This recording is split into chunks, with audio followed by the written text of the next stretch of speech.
What I wanted to discuss today is the topic of how to approach the automation from several standpoints. And I'm going to be charting a lot because what I find extremely important is the very strategic understanding of why we do things that we do. And that's because we identify ourselves with certain role models that we have seen in the past. What am I? It's a question that we basically are trained to answer since our childhood, the friends of our parents and our own friends from the very early years when in our childhood, when we are able to speak, are asking us, like, what do you plan to be when you grow up? Then we start saying, oh, we got to be the astronauts, the train drivers, the models, or what is more usual these days is kids are dreaming of becoming the influencers, famous on social media and so on. It's a lot of stuff that what is considered trendy and does the mold right now for what people would like to be and would like to mimic, right? So that is, what am I? And we grow from there. That forms our identity. And the issue with the shift that we are having with the artificial intelligence is that it is entirely shifting the identity in the business world. There are the two major modes of being in business. And one of the modes is the operator. That is someone who operates the business, assigns people to run the processes, overlook things, and that to a huge extent is the part of the business itself. That is why so many people keep telling that if your business can't run, in case you take a month off of it, it doesn't mean that you're actually owning a business. It means that you are owning a job that you can control because you still have some freedom in terms of managing your time, making the decisions, but everything is still dependent on you. And then a very new identity that emerges in the AI powered world, which is the architect of the business. Unless we start thinking of ourselves as the architects of the businesses versus being the operators of the businesses, we will not be able to embrace the whole power of artificial intelligence and automation, because we will always depend on previously defined identity where you have to be busy. Even the word business itself comes from the word busy.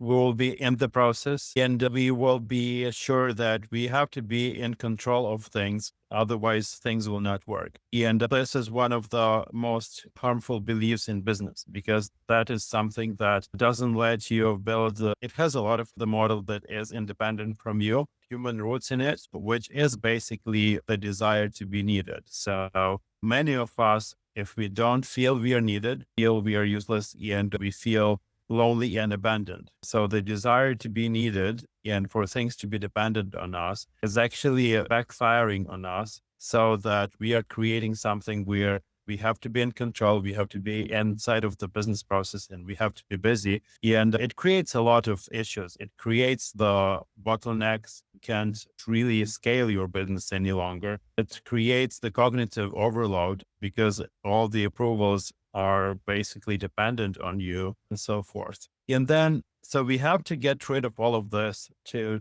get into the business model of the architect. And the architect is someone that is investing a lot of efforts now. He is, first of all, investing at the outset because he gets to understand that with, let's say, 40 hours spent on one automation, is basically yielding 40 or more hours of freed up time per month, multiplied by 12 months equals 480 hours of free time due to this automation. He is above the business processes. So he is the engineer of the business processes, but AI runs them. He is someone who is oriented on credible scaling of a company because it's built in a way that is not dependent on the human input or the scale of the team. You don't need to hire a lot of new specialists, because all you need to do in the AI world is just increase the frequency of the figures that run your automations and your AI-driven processes. That's probably one of the most important aspects, is the identity shift from the operator to architect. And then you can tell it for yourself that you are an architect, not an operator, or at least that you are shifting from one role to another. You need to change the way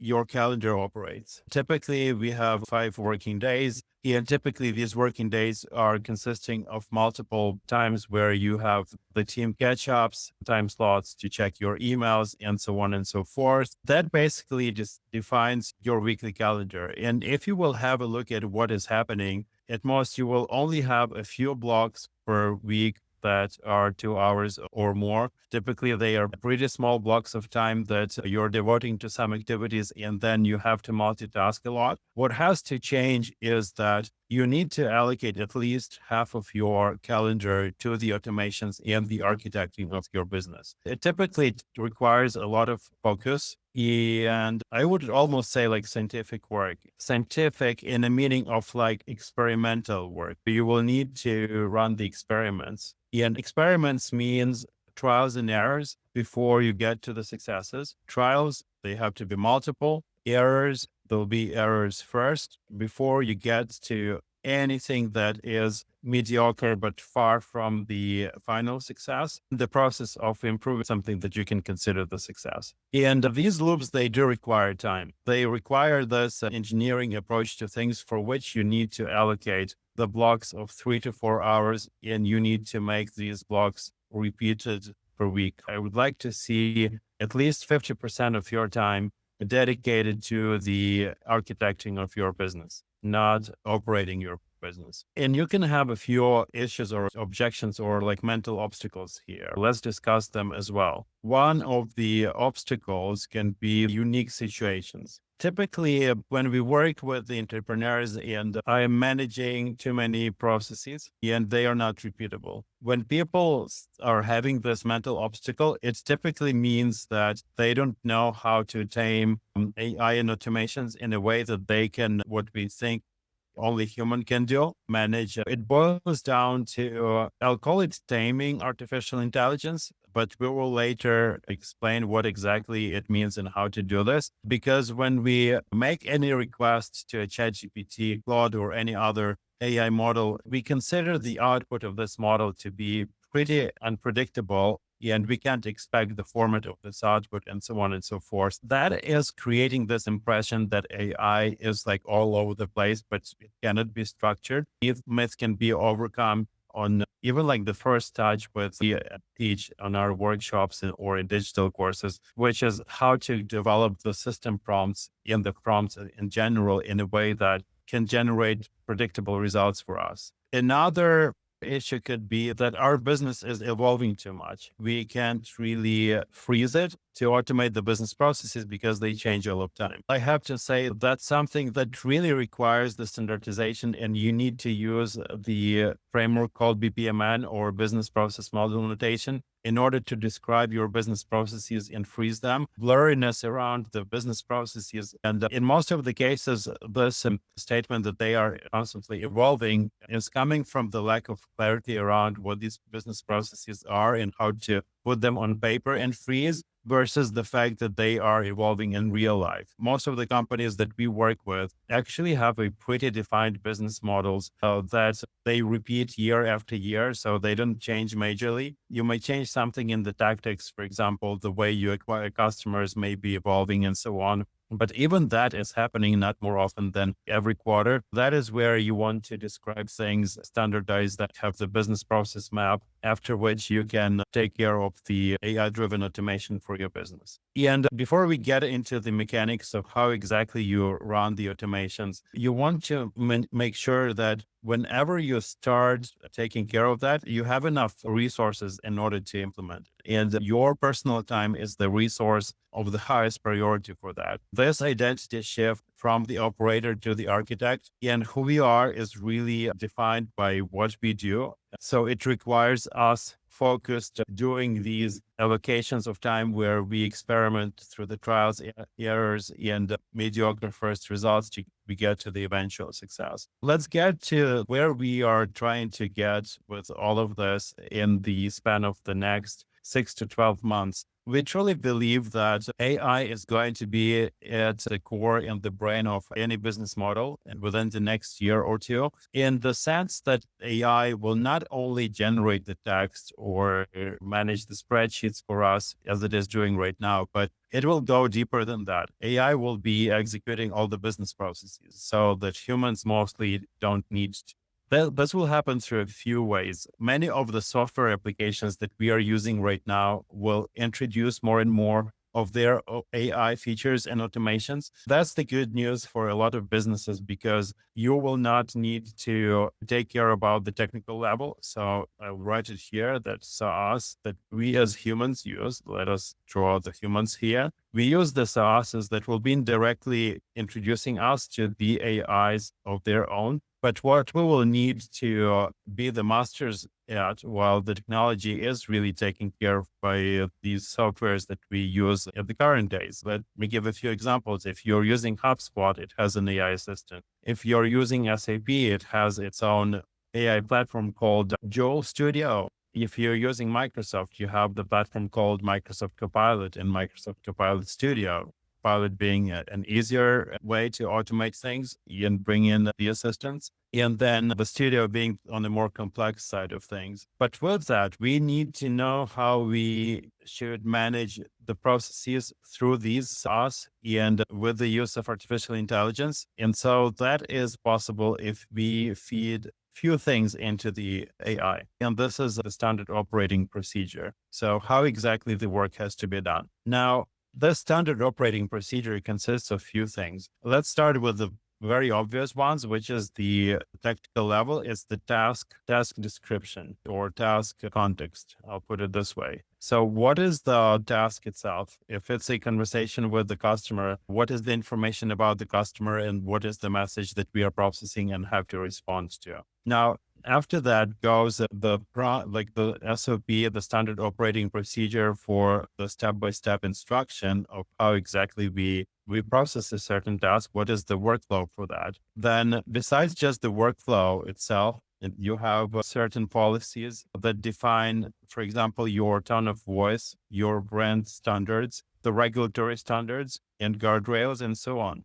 You will also have an injection of the information about, let's say, the ongoing campaigns, scripts to use for this particular conversation, and so on and so forth. For you as the business architect, the ability to identify and standardize all of this is the most important piece because, again, the technology itself is taken care by the software providers right now. It's a cross-check mark. We don't need to really worry about that. AI will be doing the execution of every particular task as long as we successfully provided all the context for this task execution. I hope it sheds enough light in terms of how the future of work looks, right, and how we can get ready for it. Moving on from here, we should ask ourselves how exactly do we create this efficiency in our business, arrange these automations. I'd love to delve into how to make them AI powered. And therefore, how can we design one or many for our business? Anatomy of the AI agent, what it consists of. And so as such, AI agent has a few parts to it. Let's start with the fact an agent needs to have a trigger. The trigger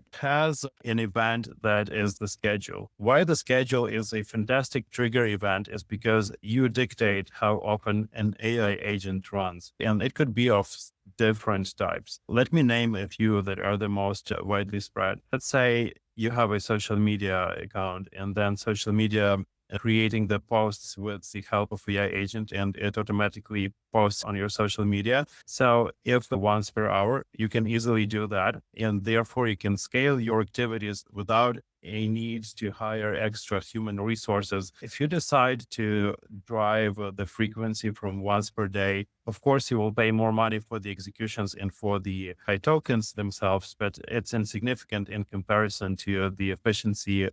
Another one is an external event. I will say external message. So it can be anything that comes from your WhatsApp message, any other event trigger that signifies that something has happened in the counterparts in the external world. So that could be an email. Another one is, for example, the data input. And say you had a form that somebody filled out on the website or any other form of the input. Now, what happens when the agent is triggered is it is getting started and it runs the execution. The execution is defined by a few things. One is something that can trigger the agent. situational context that tells exactly what happened, what kind of data got in, whom did we receive the message from, what is the message body, the message received, and so on. So let's quickly describe it here. The situational context, so the task, what is the channel, what is the message body, and any system information. All the components of this that we've described above: the task context, step-by-step instructions, policies, let's say the tone, brand, regulatory, and everything around the standard operating procedure, campaign, descriptions, scripts. Again, AI is something that has been trained on the knowledge of the entire universe. So it's quite a wonderkind from that perspective, but it does not necessarily know and understand how to execute the tasks in your environment. As soon as you provide these standard operating procedures adaptive to your situation, the AI is able to execute the task in the way needed. And what is very important is that these operating procedures, they include the step-by-step instructions. And so as such, when you explain how to perform the things step by step, or what is the policy for deriving these step-by-step plans, you are able to incorporate more than one task execution within agent run. If your task consists of few stages or few phases, let's say if it's the content creation, then one stage would be to pick the idea. Another stage would be to write it up. Another stage would be to enrich, then to check, then to make it search engine optimization friendly. You can split them into the sub agents, and you might say, I will want this agent to call every of the sub agents for them to do their particular agent that has the standard operating procedure or the system instruction describing all of these steps, parts of the work. The better the AI becomes, the more of the workflow you can incorporate in just one system instruction. And then this system instruction, together with the situational context of the task, gets sent to the AI model, such as, for example, OpenAI. And then an AI model, so let's write here, it's AI model or large language model. It executes everything with the input of the task, situational context, and the system instruction, which is this large piece, and provides the result back to an agent. And then the agent will typically have the access to the software that you are using in your companies. It will talk to your CRM because part of the data can be in the CRM. It will talk to your email. It would talk to your WhatsApp, to your calendar, for example. And it could fetch part of the data to feed into the artificial intelligence. Let's say about the customer. You may be receiving just a sender phone number or email as the input to this workflow or a trigger. And then this data would be enriched through the connectivity to your CRM. After what it would be passed, all the information about the customer would be passed to AI model for processing. And then an AI model would decide to, for example, write out the summary about this conversation, which you would save back to the CRM. And then after that, to send a message back on WhatsApp to respond to your customer or lead in accordance to what the AI model has generated as the answer. It has surely done so based on all the system instruction, all the policies, scripts that you have provided as part of it. Good news for business owners and the managers is that you don't need any special knowledge in order to specify these system instructions. And again, the future of AI for the majority of businesses will really boil down to being able to put everything that you have in your head in multiple documents in terms of like the job descriptions and the policies, to put them all in a concise and structured form so that they become the part of the system instruction. It has to be very specific, laid out in English, which is great news. You don't need to be a developer. It's not a rocket science any longer to create the agents. All you need is to define what you can otherwise consider to be the job role descriptions. And you need to be specific in terms of the workflow itself. Oftentimes, what I see when people are trying to create the assistants and they do not work with them is they are describing the job role of this agent in a very broad form. For example, ensure the consistency of the output or the consistency of the information. But the agent as such doesn't understand what the insurance of the consistency means. Does it mean that you need to go into the CRM and check that you don't have the duplicate entries and you need to merge them or update the entry in terms of creating the new one. Is this what you mean by the consistency? And so as such, that is also part of the system instruction that has to be described how exactly you do this. And we need to remember that this instruction has to be a response to a certain trigger. So once this trigger happens, and sometimes you can, by the way, connect multiple triggers to an agent. Once this trigger happens, what is our exact response to this step by step? The AI agent as such only lives as a configuration between after the response. It only executes when it receives the trigger, it gets woken up, it executes, does all the necessary actions with our software to write down new information and perform the actions such as send WhatsApp or email. But other than that, it will just sleep afterwards. So that is the key principle of the describing of an agent and formulating the system instruction. Now, if you zoom out, you will over time get to notice that you are forming what was described here above is just a small piece. And your business actually consists of multiple triggers and multiple agents that have to talk to each other, interact, write the data in their repositories, the systems, SaaS products that you're using. All of them will work with that and will work with each other to get the work done. And most probably will form the kinds of the hierarchical structures of work where one agent may call many different sub-agents that are super specialized in their areas of expertise. Sometimes multiple high-level agents will have access to these sub-agents to use their knowledge. And that is how the future of your business will look like. This is going to be the constellation of the agents whom you could also think of as AI employees, and they will just be running the work for you. Your role as an architect is to design these agents, make sure they work properly, connect them together, define the standards in your data repositories. That is more important than ever before, so that they all have the consensus in terms of what structure or format the data to write and read within these repositories. And that is going to form the future of your business, where your role again as the architect of it. The good news is that if you can influence the throughput or the frequency of the triggers, this model remains the same and it runs the same without the necessity to increase your capital expenses for it to run. You don't need to have any kind of additional managerial level for this. So say if you can maximize your ad spend, you can drive your ad spend, you can drive your frequency of the scheduled triggers up, and that will define the scale at which your business grows. And I wish you that. Thank you for your attention. Hope it was helpful. Until next time. Bye now.